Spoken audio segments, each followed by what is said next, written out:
What's up, y'all? Welcome back to the ZayMoolaSportsPodcast. I'm your old stars, and we had a big trade happen last night in the NBA as the Cleveland Cavaliers traded DeAndre Hunter to the Sacramento Kings in exchange for Schroder and Keon Ellis. And I really like this trade for the Cavs, but it's kind of crazy that DeAndre Hunter's time with the Cavs is already over. Because last year when they acquired him from the Atlanta Hawks, they were really excited because they felt like he was going to be the perfect 3-and-D player to put next to Donovan Mitchell and Darius Garland. You know, two undersized guards that are not great defensively. So they felt like with DeAndre Hunter being 6'7" and 225 pounds, that he would just be the perfect 3-and-D player to put next to those guys. Now, early on, it looked like they were right as he made an immediate impact, averaging 14 points, shooting 43% from three, and playing some really good defense.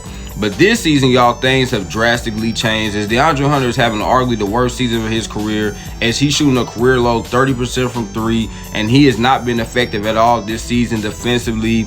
And with the emergence of Jaylon Tyson and him becoming the Cavs starting small forward, they can no longer justify keeping DeAndre Hunter on the roster because they were paying him nearly $25 million a year. And y'all, if you're paying a guy that much money, he needs to be producing at a high level for you, right? And DeAndre Hunter has just not been doing that. And we, heard for a couple of months now, y'all, that the Cavs were, desperately trying to get rid of DeAndre Hunter. They just weren't able to find a team that was willing to, to take him back, y'all. But yeah, it's just crazy how things can change, within a year. Because again, last year they were super excited about DeAndre Hunter. I remember Kobe Altman said that he felt like DeAndre Hunter was going to be a part of this team for years to come.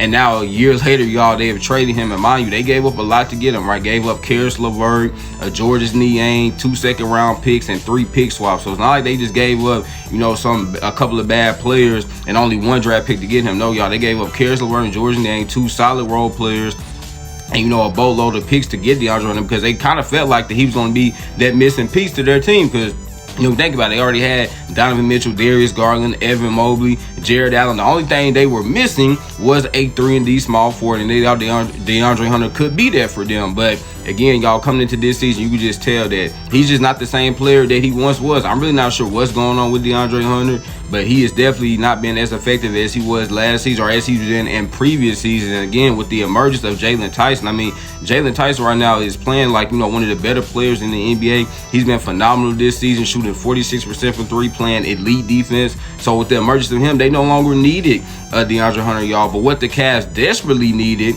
was to add defense, depth, and shooting to their roster. And y'all, that's exactly what they got in this trade with Schroder and Keon Ellis. And that's why I love it so much, because they got what they needed, y'all. They got 2 players that are going to provide an immediate impact for them.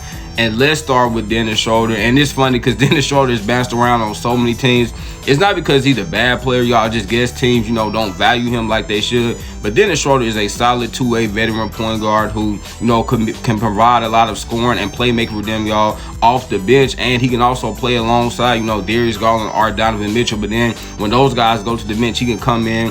He can run the show offensively. He's a good playmaker. He's good at getting downhill and finishing around the rim. He's also a solid shooter, y'all. But the biggest thing I love about Schroder is his toughness and his defensive ability. Like, this is a guy, he will guard you, the length of the floor. He will pick you up full court, y'all. Put a lot of pressure on the basketball. And the Cavs, they thought they were getting that with Lonzo Ball when they acquired him this past offseason. But, Lonzo just has not been effective this year. So they desperately need to get a guard, y'all. They can provide some playmaking and defense for them and some scoring. That's what they get. And Schroder, and then with Keon Ellis, y'all, I think Keon Ellis is one of the more underrated players in the NBA because I believe he's one of the best point of attack defenders in the NBA. He's just an elite all-around defender.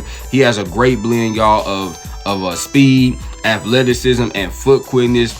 He pressures the ball at a high level, which allows him to get a lot of steals. He does a great job also, y'all, playing the passing lanes, stripping ball handlers, picking their pockets, and then he is great at contesting shots, y'all. And talk about toughness, man. I just mentioned it with Schroder, but Keon Ellis is very tough. And when you just watch him play defense, y'all, you just notice his energy and effort that he plays with. He gives maximum effort every single game. And also, he's a career 41.6 career 3-point shooter. So again, it goes back to what I said the Cavs needed: defense, depth, and shooting. That's what they got in both of these guys, y'all, in Keon Ellis and Schroder. And they were able to do so without giving up a lot. They gave up DeAndre Hunter, a player that they had been trying to get off for months. So the fact that they were able to, address these needs, y'all, without giving up, any players that they were not willing to part ways with or giving up any, significant draft capital. That's why I really love this trade for the Cavs. And I think is currently constructed, y'all, they are the second best team in the Eastern Conference. I think they're better than the Knicks because I don't trust the Knicks defensively. Now the Cavs, they just got much better defensively with the additions of Keon Ellis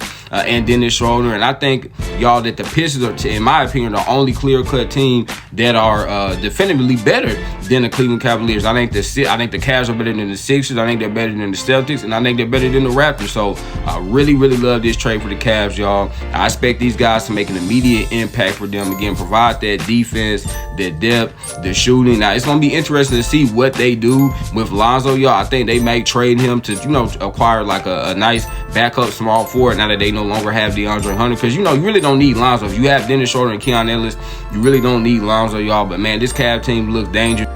They already had arguably the best starting five in the NBA when healthy with Darius Garland, Donovan Mitchell, Jaylon Tyson, Evan Mobley, and Jared Allen.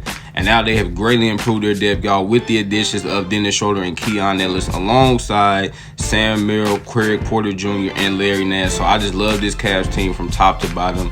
And I expect them to be competing for a championship this season. There you have it, man. This was me reacting to the Cavs trading DeAndre Hunter to the Sacramento Kings for Keon Ellis and Dennis Schroder, and why I really love this trade for them. Remember, y'all, Labs good message to what? Make sure you get your daily dose. Y'all know I'm in it, man. I love y'all. God bless. Peace.